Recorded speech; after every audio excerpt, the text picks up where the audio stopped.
내년 하반기에 걱정하신 대로 연준이 금리를 인하해 줄 정도의 상황이 되면 지금까지 시장을 버텨왔고 소비나 투자가 꺼져 있을 가능성도 같이 염두에서 가격에 대한 고민을 하셔야 된다 이렇게 말씀. 또 경기에 대해서 그렇게 딱히 좋게 보는 부분들은 아니어서 사실 뭐 여기서 주식시장이 다시 랠리를 핀다라고 말씀드리긴 사실 좀 어려운 부분들이 있습니다. 근데 긍정적으로 얘기 드릴 수 있는 게 우리나라가 9월달 이후에 사실은 금융시장이 거의 긴축 발작이었습니다. 네. 어떻게 보면 9월 FMC 이후에는 계속해서 네. 내렸다라고 보면 국내 어떤 주식시장 자체가 추가적인 조정 가능성이 더 커졌다라기보다는 이제부터는 조금 바닥 다지기를 하는 이러한 국면. 하이투자증권 리서치센터의 박상현 전문위원, 한화자산운용 송재경 전무 두 분 함께합니다. 안녕하십니까? 안녕하세요. 네. 두 분께 오늘 개인적으로도 이렇게 부탁을 드리고 싶은 게 제가 이제 풀로 오늘 FOMC를 다 봤어요. 근데 모르겠어요. 뭘 모르겠냐면, 다 뭐 말씀하신 것들 이해가 다 되는데 시장 반응과 이 연결이 어떤 부분에 시장은 이렇게나 방점을 찍고 주목해서 환호를 한 거지? 이런 부분의 연결이 모르겠습니다. 참 많이 헷갈려요. 그래서 두 분의 도움이 좀 필요합니다. 네, 어떻게 보셨는지 일단 평가부터 좀 한 분 한 분 들어볼까요? 어떤 분부터? 위원님? 네. 예. 사실 뭐 내용이 크게 뭐 변한 거는 사실은 없었기 때문에 네. 저희가 그 시장의 어떤 반응의 어떤 것들을 찾는 게 상당히 좀 어려운 부분인데요. 사실 근데 제가 이제 그 FOMC 회의록 그 성명서도 사실 중요하지만 사실은 이제 항상 느끼는 게 그 파월 의장의 이제 뭐 저에게 동시통역으로 듣긴 하니까 네네네. 그 뉘앙스 자체를 상당히 저는 좀 중요시하는 부분들인데요. 그러니까 9월 달에 딱 느꼈을 때는 뉘앙스 자체가 상당히 매파적이다. 라는 이제 뉘앙스를 받았고 오늘은 뭐 말하는 내용들을 보게 되면 상당히 비둘기적이다. 금리 인상 사이클은 끝난 것 같다. 라는 어떤 판단까지도 조금은 저는 좀 앞서가는 부분들이겠지만 좀 긍정적으로 한 부분 그런 느낌을 좀 받았고요. 그럼 몇 가지 부분에서 그러한 것들을 받았냐? 그러니까 9월 달하고 비교해서 조금 생각을 해보면 네.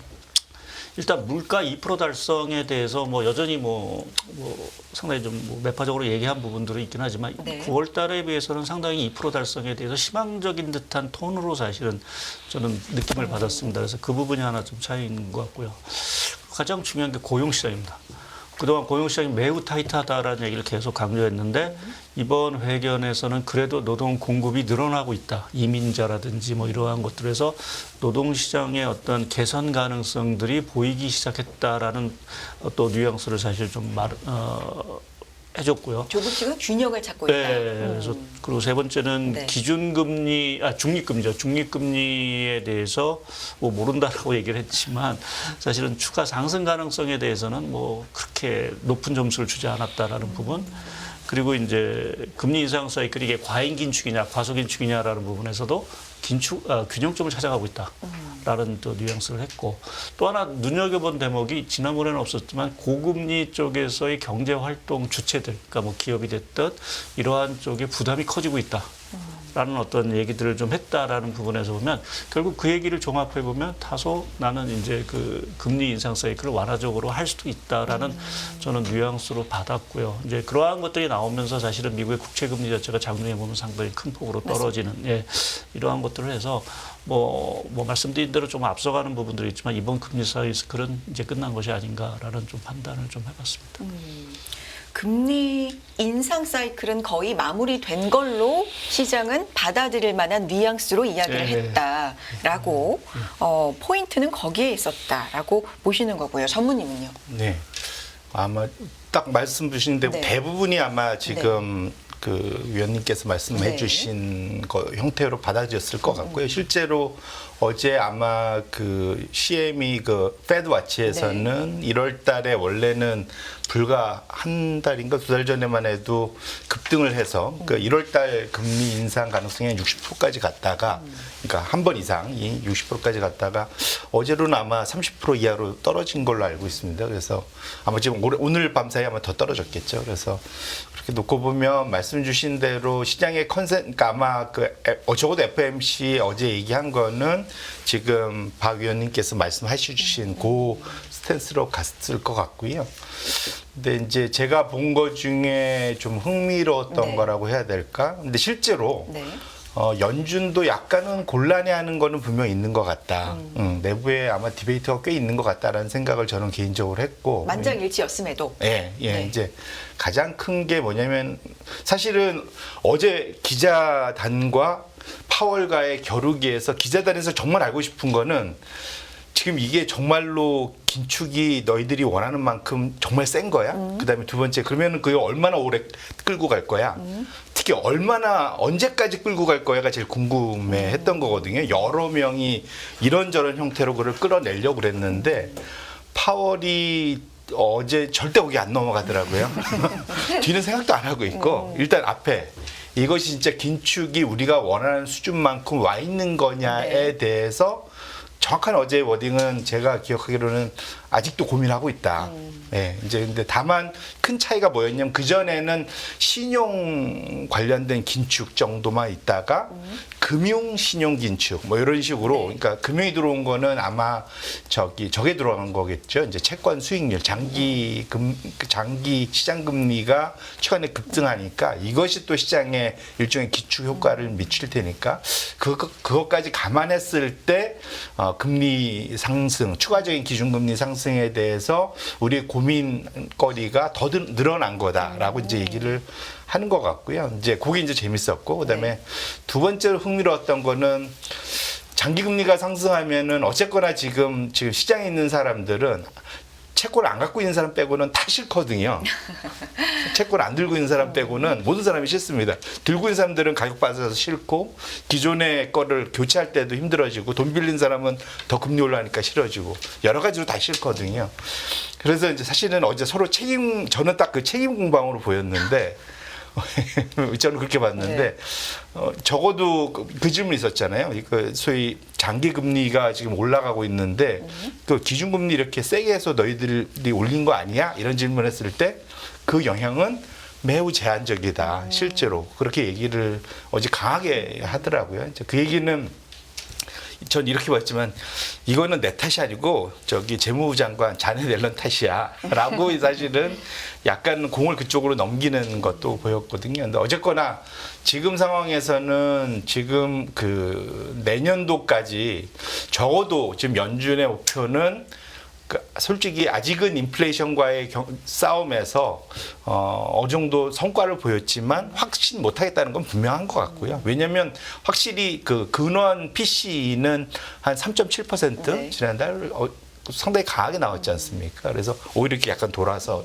올라가는 형태도 보였고 그래서 그런 측면에서 놓고 보면은 목표로 하는 2% 수준까지 다시 내려가려면 아직도 좀 지난한 과정을 겪어야 되기 때문에 그래서 사실은 이게 정말로 우리가 원하는 수준의 그 긴축을 하고 있는 건지에 대해서도 확신을 아직은 좀 못하고 있는 그렇기 때문에 사실은 약간 오픈 처럼 약간 열어놓은 상승에 대해서 추가적인 상향에 대해서도 열어놓은 듯한 것을 한 이유가 이제 거기에 있지 않을까. 그래서 사실은 어제 그 FOMC 있는 동안 그 S&P 500의 변동이 되게 심했습니다. 네, 네. 플러스 마이너스 뭐 가다가 이제 다행히 이제 플러스로 끝나고 나스닥 같은 경우는 거의 2% 가까이 올라서 다행스럽게 올랐지만 사실 생각해 보면 지난 한 달 3개월 동안 많이 빠졌잖아요, 사실은. 그리고 큰 이벤트가 또 하나 지나가기 때문에 그리고 또 일부는 어제 또 AMD니 퀄컴이니 이제 좋은 굿뉴스들 나오고 뭐 이것저것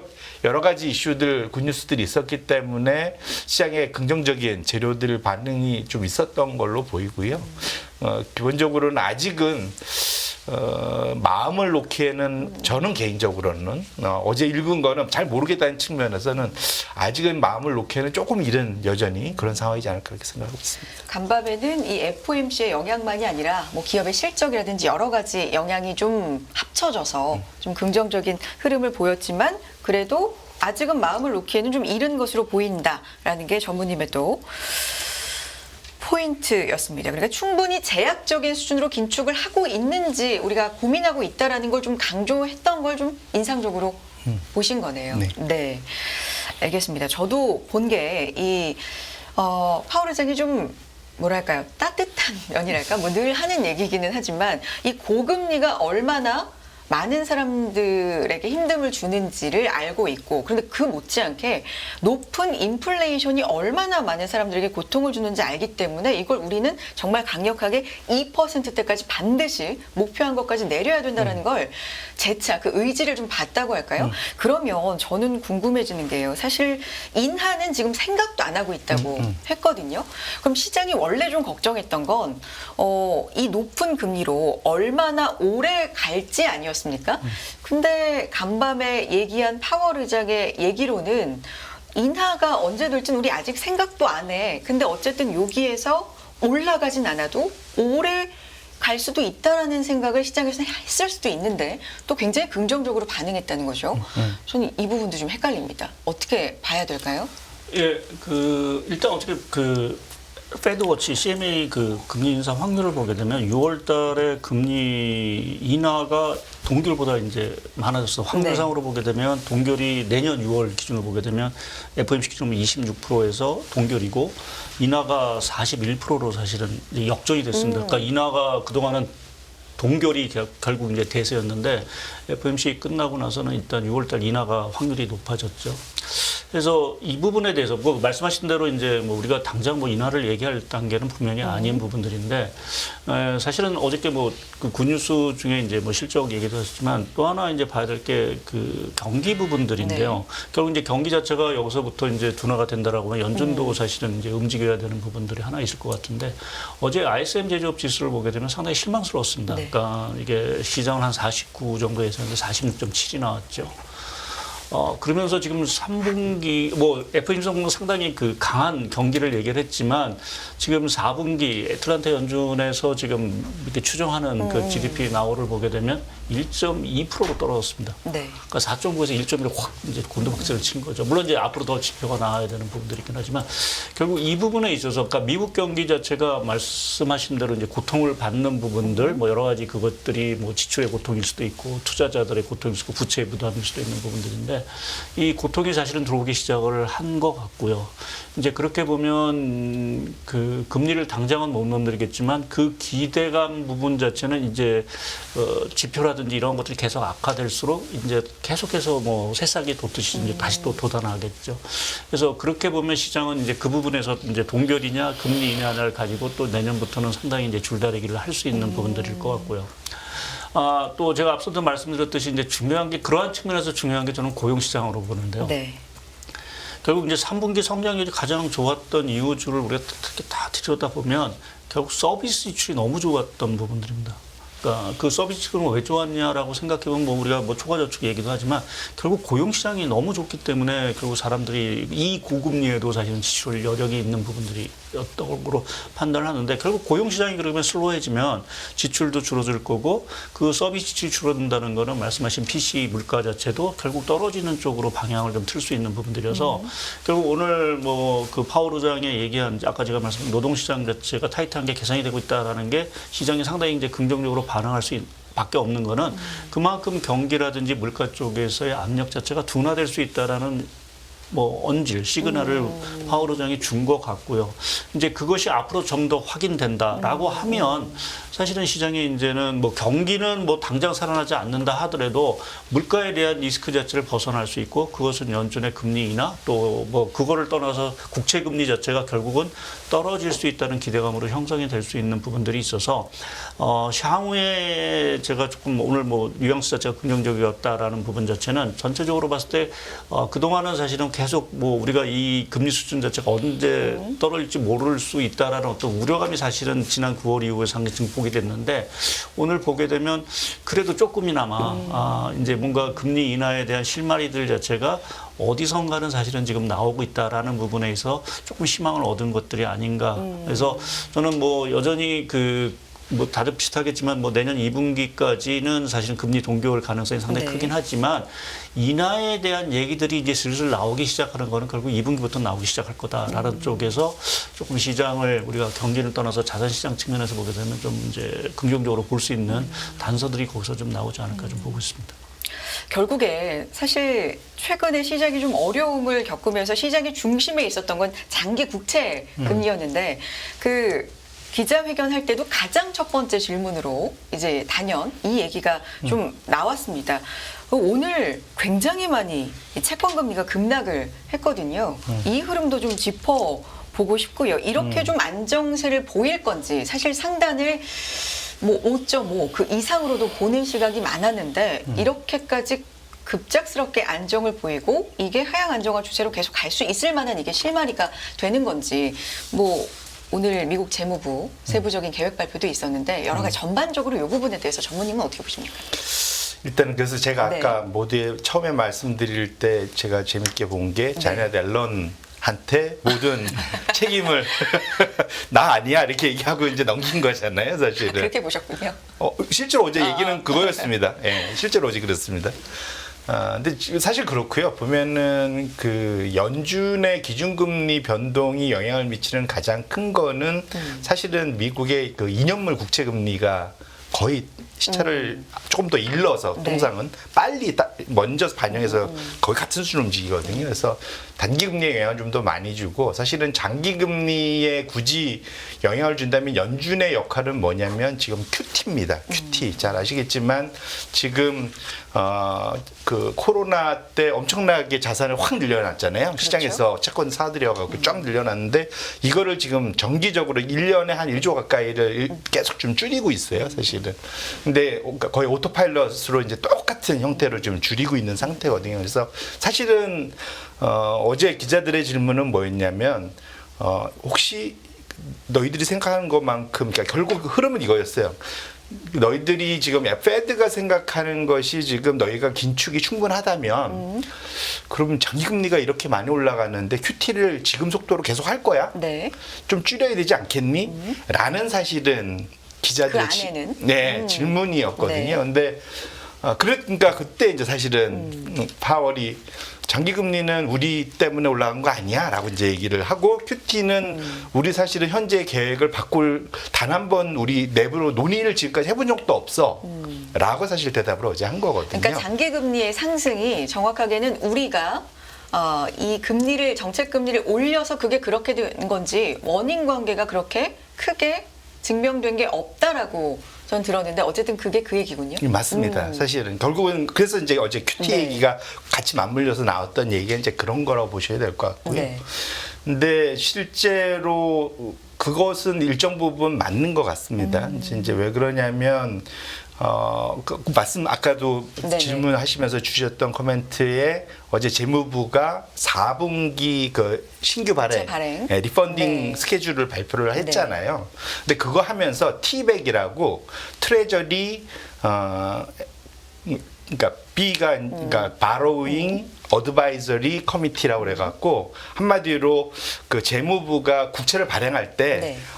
무슨 물건을 그러니까 그 기간을 얼만큼 발행하는 게 좋겠다라고 어드바이저를 하는 그 소위 이제 커미티가 있습니다. 근데 거기에 주로 누가 들어가냐면 소위 말하는 그 소위 프라이머리 딜러라고 그래서 네. JP 모건, 뭐 CT 뭐 이렇게 주요 우리가 아는 미국의 되게 큰 세계적인 대형 IB들이 거기에 들어가 갖고 이제 얘기를 하거든요. 왜냐면 이제 시장하고 연결이 돼 있으니까.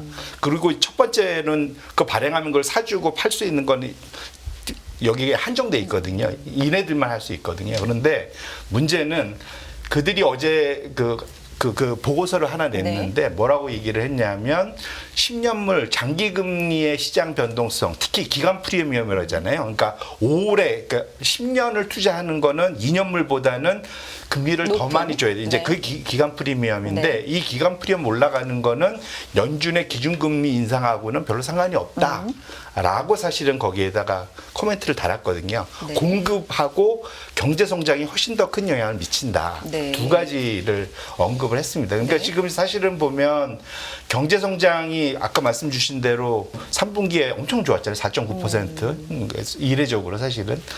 그리고 다행이라고 해야 되나요? 어쨌든 이제 4분기에는 조금 내려온다고는 하는데 어쨌거나 지금 말씀 주신 대로 지금 기본적으로 금리에 있어서는 연준이 할 수 있는 역할은 그 소위 이제 그 소위 바이어 매수자 관점에서 즉 반대로 매도자로 좀 갔기 때문에 일부 영향 압력을 주는 것이지 실제로 기준금리를 변동시켜 갖고 금리 상승에 악영향을 미치는 것은 아니다라는 것이 이제 실제로는 지금 약간의 컨센서스처럼 모이고 있다.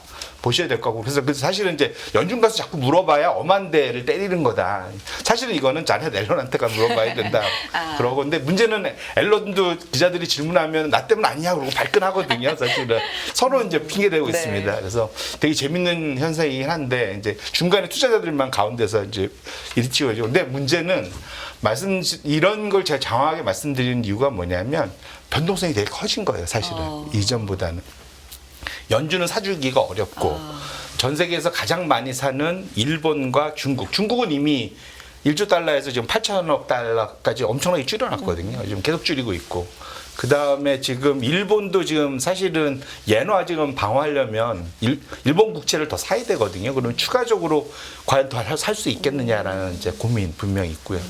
그러니까 결국은 외국인, 그러니까 소위 우량, 그러니까 매수자들이 이제 많이 풀이 줄어든 거죠. 그러니까 소화해 내기가 만만치 않다는 겁니다. 근데 지금 예정돼 있는 채권 신규 발행 물량은 적어도 연에 지금 미국의 그 재정 적자가 1.7조 달러에서 2조 달러씩 엄청나게 많거든요, 사실. 이거 그러니까 적자가 난다는 얘기는 딴 게 아니라 그만큼 더 찍어내야 된다는 얘기입니다. 시장에서 그걸 소화해 줘야 되거든요, 신규로 더. 그래서 그런 측면에서 놓고 보면 공급이 전혀 해결이 사실은 안 되고 있고 이거 해결하려면은 의회에서 서로 공화당하고 민주당이 서로 악수하고 이거 줄여야 되거든요. 그게 되겠습니까? 그래서 사실은 그게 만만치가 않은 상황이라서 사실은 채권 금리의 변동성은 지금 어제 하루 많이 빠졌지만 오히려 또 사실은 또 그만큼 빨리 올라갈 수도 있다. 그리고 또 마지막으로 옛날엔 연기금들 같은 장기 투자자들이 여기에 키 플레이였으면 지금은 헤지펀드 같은 좀 단기로 움직이는 투자자들이 훨씬 더 비중이 많이 는 걸로 알려져 있습니다. 그래서 이런 것들 역시도 시장 변동성을 많이 주고 있기 때문에 적어도 단기에 그러한 그 채권 금리의 변화를 보시고 이것이 이제 안정화됐다라고 말하기에는 좀 이를 수 있겠다 그렇게 말씀드립니다. 오히려 안정이라고 말하긴 이르고 이렇게까지 급락하는 거는 언제든지 또 이만큼 칠 수 있다는 변동성이 그렇죠. 커졌다는 측면에서 맞습니다. 봐야 된다라는 말씀이신데 전문의 말씀 중에 제가 또 궁금해진 게 장기 금리가 상승한 게 연준이 정책 금리를 인상한 것 때문이 아니다. 그러니까 그렇게까지 연관성이 큰지는 모르겠다라는 발언인데 거꾸로 장기 금리가 상승했기 때문에 연준의 정책 금리 향후 결정에 좀 영향을 줄 수 있을 것 같다. 그러니까 정책 금리를 어느 정도 상승한 것과 맞먹는 효과를 준다라는 발언은 연준 인사들 사이에서 사실 침묵 기간 전에 나왔던 얘기거든요. 그리고 실제로 뭐 도이치방크 분석을 봐도 최대 연준이 3.25%포인트 높인 것과 최근에 그 금리 상승이 맞먹는 효과를 준다라는 뭐 보고서도 있을 만큼 어쨌든 그러면 이 전후 관계가 연준은 영향을 미치지 않았지만 거꾸로 영향을 받을 수 있는 거 아닙니까? 어떻게 보십니까? 예, 뭐 그럴 수도 있고 뭐 상호 연관을 결국 줬다라고 봐야겠죠. 그러니까 계속해서 이게 과거처럼 보면 금리를 인상하고 바로 이제 금리를 내려주면 사실은 이제 뭐 장기 금리 자체도 이제 뭐 기대 인플레이션도 오늘 얘기를 했지만 그거 이제 꺾이면서 이제 내려갈 수 있는 부분들이지만 뭐 계속 연준이 뭐 이번에는 뭐 하이퍼 롱구다 계속 뭐 고금리로 갈 거다라는 부분에서 일단 뭐 장기 금리도 그 부분에서 분명히 반응한 부분들이 좀 있을 것 같고요. 또 한 가지 이제 이번엔 좀 특이한 것들이 뭐 이게 장기 금리가 아까 뭐 기간 프리미엄을 얘기를 하셨지만 뭐 이례적으로 금리가 이렇게 높음에도 불구하고 성장이 너무 좋았다라는 거죠. 4.9. 예, 4.9고 사실은 또 이제 주택 시장 같은 경우는 지표는 사실은 많이 망가지고 있지만 주택 가격은 전혀 빠지지 않고 있습니다. 그러니까 이례적인 어떤 현상들인데, 그러니까 이러한 좀 과거에 보지 못했던 현상들이 분명히 또 장기 금리에 어떤 영향을 미친 것 같고 또 말씀하신 대로 수급이라는 부분 자체가 워낙 또 올해 사실은 예상보다 미국의 재정 수지 적자 규모 자체가 워낙 커졌다라는 부분, 그러니까 이게 연준의 어떤 정책이 장기 금리에 미치는 영향 자체가 제한적일 수 있는 뭐 있다고 얘기하는 부분은 또 한편에서 수급적인 영향 자체가 워낙 컸던 부분들이고요.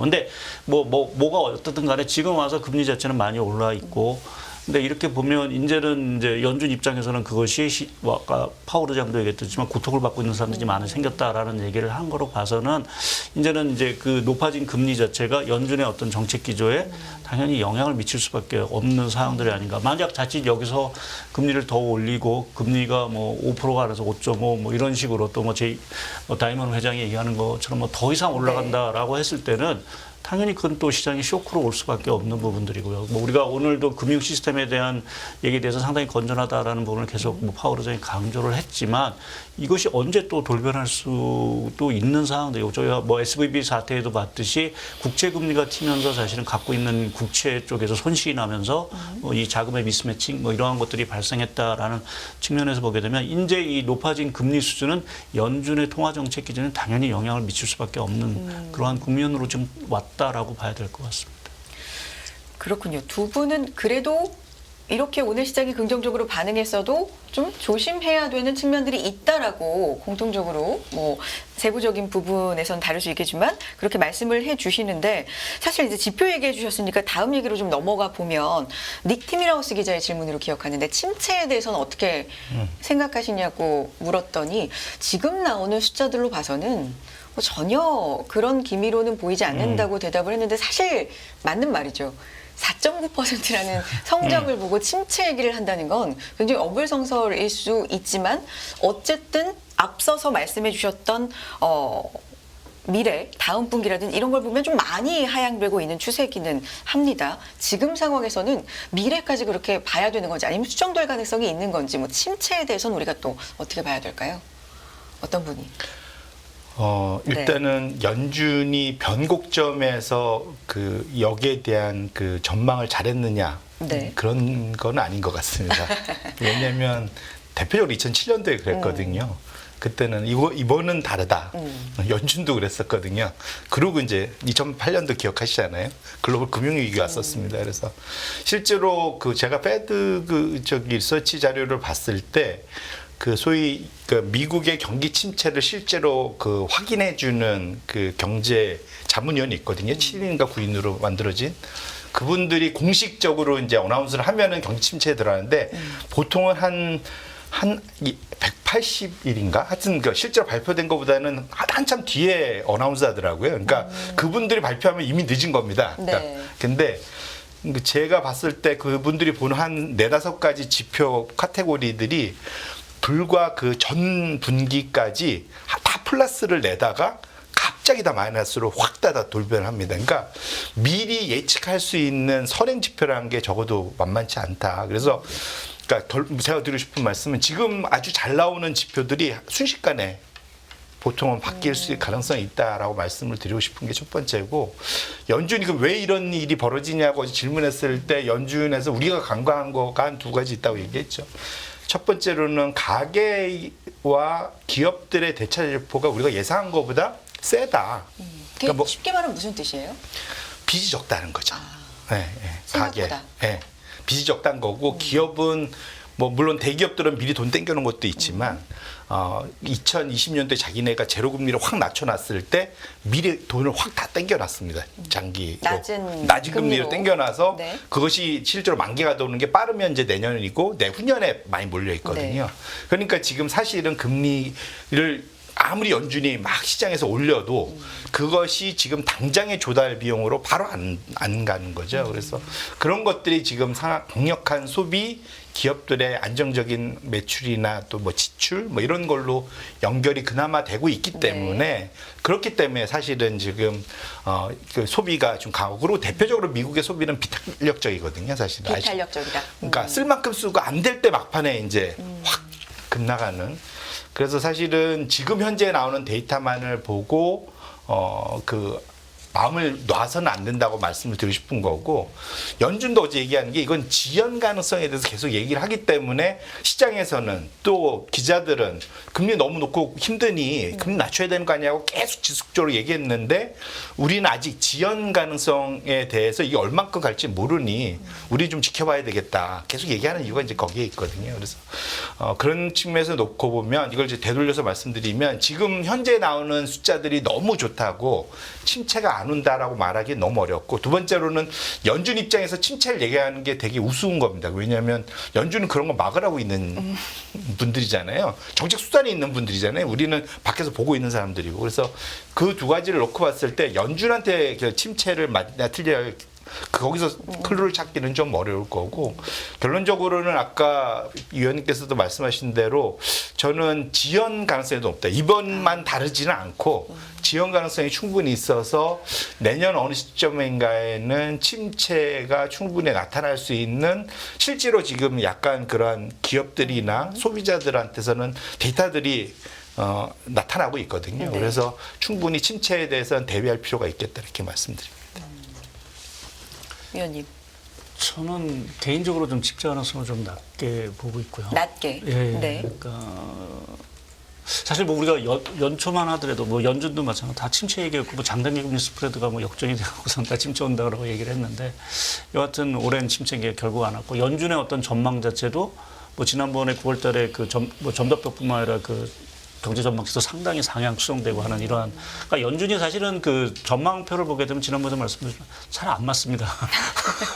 전망치가 잘 안 맞는 게 그것이 뭐 JP 모건도 그런 것들을 지적을 했는데, 여하튼 제가 이제 뭐 그런 걸 다 떠나서 이제 경기 침체 가능성을 좀 낮게 보는 부분은 아까 또 말씀하신 대로 이제 가계나 기업이 이 고금리 충격의 상당 부분이 그 뭐랄까 방어력이 있다라고 좀 보고 있는 것들이, 가계 쪽은 일단 가계가 부채가 사실은 우리나라 뭐 가계 부채는 뭐 GDP 대비 뭐 지금 전세 보증국까지 하면 135%인데요. 미국은 한 70%밖에 안 됩니다. 그러니까 상당히 그런 상황에다가 그러니까 자산 자체는 너무 또 많이 올라왔고요. 그래서 전체적으로 이게 보면은 돈이 많습니다.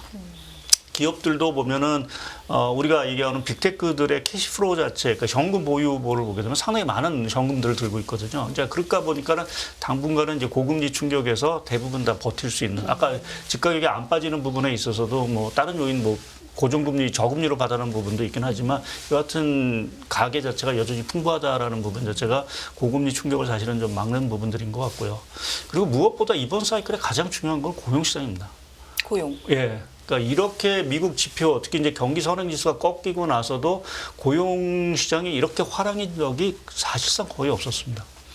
근데 앞으로 고용시장이 그러면 망가지겠느냐라는 부분이 이제 좀 제일 큰 관건인데, 현재로 봐서는 그 가능성이 그렇게 크지는 않다라고 좀 보는 거죠. 오늘 뭐 아까 제가 뭐 그 노동시장의 수급이 조금 개선되고 있다, 네. 뭐 그러한 얘기를 하긴 했지만, 지금 그러니까 오늘 새벽에 어저께 밤에 발표된 거죠. 미국의 9월달 구인 구직 건수 차를 보게 되면 전혀 변화가 없습니다. 여전히 역사적으로 보면은 떨어지긴 했지만 여전히 높은 수준에 있다는 거는 그만큼 사람이 없다라는 얘기죠. 그러니까 당분간 그거를 보게 되면 고용시장 자체가 크게 흔들릴 가능성은 커 보이지 않는다라고 좀 보고 있고요. 물론 이제 그게 점점 이제 슬로우해진다라는 부분에서는 저희가 뭐 그 동의를 한 부분들이지만, 그게 갑자기 뭔가 쇼크가 와서 이게 갑자기 한 20만 건 나던 일자리 수가 뭐 마이너스 뭐 20만 건 이렇게 가기는 당장은 사실은 그게 눈에 보이지 않는 부분들이고요. 뭐 또 우리가 매주 보이고 있는 그 주간 실업 청구 건수, 이게 보면 아직도 20만 건입니다. 이게 침체로 가려고 하면 제가 과거 평균 보면 거의 한 40만 건 정도 가야 됩니다. 거의 2배 가까이 이상은 올라야 사실은 침체 간다라고 이제 얘기를 할 수 있는 부분인데, 그러면 아직까지 시간이 사실은 좀 많이 남았다는 거죠. 악화된다 하더라도. 그래서 그렇게 보면 그 사이에 이제 뭐 미 연준이 어떠한 정책을 이제 뭐 금리를 인하를 할지 안 할지는 사실은 뭐 좀 봐야 되긴 하겠지만, 여하튼 정책적인 부분에 있어서의 대응 여력은 조금, 그러니까 금리가 워낙 높아 있는 상황들이어서 그러한 시그널이 나온다라고 하면 언제든지 금리를 또 전격적으로도 내릴 수 있는 그 가능성이 있다라는 부분에서 보게 되면 저는 이제 경기 침체 가능성을 좀 낮게 보는 부분들이고요. 또 하나 이제 물가에 대한 얘기들 이제 많이 하셨는데, 사실은 이제 뭐 미국은 아직 못 근데 사실 좀 의외했던 게 엊그제 발표된 유럽 쪽의 소비자 물가가 2%대가 떨어졌습니다. 많이 내려갔더라고요. 네. 저도 어느새? 사실은 조금 의외였던 부분인데 10% 되지 않았나요? 예, 뭐 거의 최고치를 가까이. 세웠다가 네. 이제 전달이 한 4점 예, 중반대였던 네. 걸로 기억하는데 그게 갑자기 2.9%인가로 이제 급락을 했다라는 부분에서 보게 되면 물가가 뭔가 어디서 잡히기 시작을 했다라고 좀 저는 봐야 될 것 같고요. 다행히 이제 중동 사태로 저희가 유가에 대한 우려를 많이 컸지만 지금 유가는 뭐 80불대에서 뭐 앞으로도 상황은 봐야 되긴 하겠지만 이런 식으로 또 다음 달 물가는 상당 부분 에너지 쪽에서 끌어들이는 힘만으로도 상당히 물가가 떨어질 수 있는 가능성이 상당히 있다라고 보면 오늘 말씀드린 대로 연준 의장이 2%에 대해서 아직 확신을 하지 못하지만 지난달보다 9월달보다는 상당히 그래도 뉘앙스적으로 보면 뭔가 긍정적으로 얘기했다라는 부분에서 뭔가 본인들도 뭔가 그러한 시그널들을 좀 갖고 있는 것들이 아닌가 좀 생각을 해서 그렇게 보면 물가도 사실은 조금 잡혀가는 부분, 고용시장은 뭐 이런 말씀을 드려서 그렇지만 고용시장이 악화된다 하더라도 오히려 그건 골디락스 쪽으로 가지 않게 골디락스 의미 자체는 고용시장 자체가 소비를 아예 많이 건드리지도 않고 다만 물가는 떨어뜨리는 정도의 수준으로 수렴해 간다라고 하면 이것이 경기 연착륙에 대한 어떤 기대감을 더욱 가속화시킬 수 있다라는 쪽을 좀 생각을 하고 있어서 뭐 내년 들어서 또 상황 바뀔 수 있긴 하겠지만 현재 시점에서 봤을 때는 연착륙 가능성이 조금 더 높지 않겠느냐 보고 있습니다. 두 분의 뭐 같은 듯한 의견도 있고 다른 듯한 의견도 있고 이런 부분이 상당히 흥미롭고 이렇게 또 두 분을 모신 이유이기도 저희가 합니다.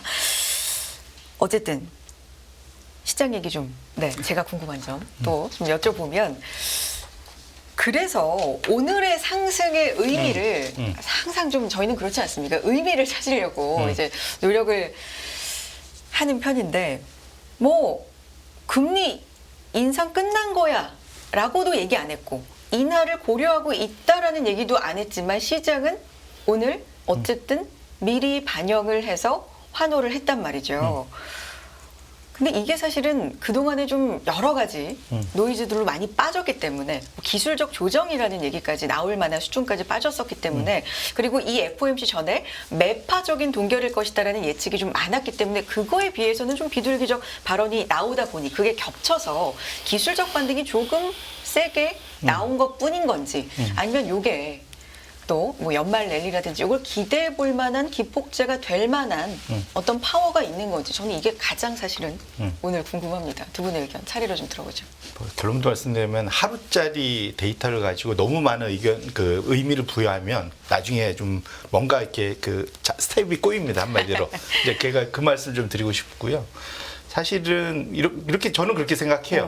뭐냐면 7월 달 이후에 소위 롱 마인드로 네. 그러니까 매수 관점에서 접근한 분들은 상당히 고통스러웠죠. 네. 주식이든 채권이든 상당히 고통스럽고 반면에 숏 마인드로 대표적으로 채권은 빌 에커만 그 짧은 시간에 엄청난 돈을 벌었죠. 2천억 달러인가 뭐 이렇게 엄청 벌고 그러니까. 투자해서 예를 들면 그리고 주식도 사실은 숏한 분들 엄청 돈들 많이 버셨습니다. 그런데 보통 11월 들어가면 제가 이 말씀드리면 상당히 수급적인 측면이 좀 저는 일단은 강하다. 이제 왜냐면 이런 이벤트가 있을 때 자신이 벌어놓은 것들을 보통 일단은 차익 실현 해놓고 이제 다시 접근을 하거든요. 그래서 11월, 12월은 전통적으로 계절적인 이제 소위 랠리를 보이는 뭐 이제 11월부터 시작해서 12월은 산타 랠리 뭐 이런 얘기 하잖아요. 할로윈부터 시작하고 기대감도 있고요. 네. 예, 이제 그런 것들 때문에 사실은 일정 부분 그 사이에 매도 세력이 셌다면 그것들이 일단 부분 청산되면서 사실은 어제 그런 현상들이 나타난 거 아니냐 밤 사이에 그렇게 저는 개인적으로 생각을 하고 있고요. 두 번째로는 그러면은 실제로 그러한 랠리가 강하게 나올 수 있느냐는 이제 그거는 지금부터 내년까지의 상황에 대해서 잘 체크를 해봐야 된다라는 네. 거고 대표적으로 이번에 제가 보면서 흥미로웠던 거는 뭐 늘 그렇게 하지만 주식 쪽에서는 현재 이번에 실적 발표니까 당연히 지난 분기 실적이 잘 나왔음에도 불구하고 네. 앞으로의 전망에 대해서 조금 조심스럽거나 부정적으로 얘기하는 종목들은 여지없이 엄청나게 처벌을 했습니다. 주가가 급락을 했거든요. 네. 뭐 대표적으로 구글, 그죠? 알파벳이 그랬고, 뭐 여러 기업들이 그랬죠, 사실은. 반면에 이제 앞으로의 전망에 대해서 긍정적으로 좀 얘기한 데들은 상당히 주가가 좋죠. 퀄컴도 그랬고 AMD도 그렇고 뭐 이런 현상. 네. 그래서 사실은 앞으로의 전망이 어떨 거냐가 상당히 지금부터는 이제 방향성이 첫 번째로 중요하다. 뭐 늘 그래왔지만 네. 그것이 좀 더 중요하고 시장에서 거기에 대해서 상당히 좀 미치는 강도가 세다. 왜냐하면 상반기에 땡겨놓은 사실은 주가 레벨이 너무 높았었기 때문에 기술주를 중심으로 뭐 네, 멀티플이 너무 높아져 있었기 네. 때문에 웬만한 실적의 그로스 성장에 대한 것들이 없으면 만족을 못하는 거죠 시장이. 네. 이 정도. 왜냐하면 시장에서 당장 놓고 보면 1년 갖고 있으면 5% 금리 주는데 너희들이 이거 얼마 줄래? 뭐 이렇게 되는 거잖아요. 그래서 사실 이렇게 놓고 보신다면 네. 지금 상황에서 그러니까 어제 하루만 갖고 연준 이벤트 갖고 판단을 하시기 좀 사실은 그것만으로 그렇죠. 해석하기 좀 네, 이르고 앞으로의 그런 전망이나 방향이 되게 중요하고 말씀 주신 대로 지금 당장은 소비나 이런 것들이 좋지만 내년으로 갈수록 둔화 가능성에 대해서는 또 걱정을 네.